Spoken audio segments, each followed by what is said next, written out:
Hello guys, അങ്ങനെ 2 ദിവസം കഴിഞ്ഞ് നോക്കിയപ്പോൾ എൻ്റെ താമരക്കുളത്തിൻ്റെ അവസ്ഥ ഇതാട്ടോ.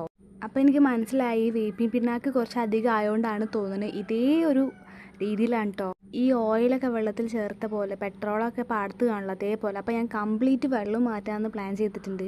ആദ്യം അതിലുള്ള 2 ചട്ടികളെടുത്ത് പുറത്തേക്ക് എടുത്ത് വെച്ച് അതിന് ശേഷം കംപ്ലീറ്റ് വെള്ളം മാറ്റി ഈ ഒരു ബേസണിലാണ് ഞാൻ 2 ചട്ടി ഇറക്കി വെച്ചിട്ടുണ്ടായിരുന്നത്. അതിൽ ഫുള്ള് വെള്ളവും മാറ്റിയിട്ട് ഞാൻ പുതിയ വെള്ളവും അതുപോലെ പുതിയ മണ്ണും ചേർത്ത് ഫൈനലി ഈ ഒരു രീതിയിലാണ് വന്നിട്ടുള്ളത്.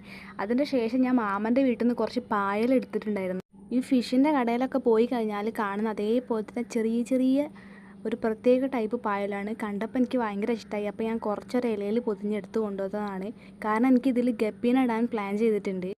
നല്ല രസമായിരിക്കുമല്ലോ ഗപ്പിനിട്ട് കഴിഞ്ഞാൽ. അപ്പോൾ ആദ്യം ഞാൻ ഈ ഒരു പ്ലാന്റ് ഇതിൽ സെറ്റാവുമോ നോക്കാൻ വേണ്ടിയിട്ട് ഇങ്ങനെ സെറ്റാക്കി കൊടുത്തിട്ടുണ്ട്. ഫൈനലി ഈ ഒരു രീതിയിലാണ് വന്നിട്ടുള്ളത്. ഇനി 2 ദിവസം കഴിഞ്ഞിട്ട് എന്താവും അവസ്ഥ എന്നറിയില്ല. എൻ്റെ ചാനൽ ആരെങ്കിലും സബ്സ്ക്രൈബ് ചെയ്യാതെ കാണുന്നുണ്ടെങ്കിൽ ഒന്ന് സബ്സ്ക്രൈബ് ചെയ്ത് സപ്പോർട്ട് ചെയ്യണേ. അപ്പോൾ ബായ്.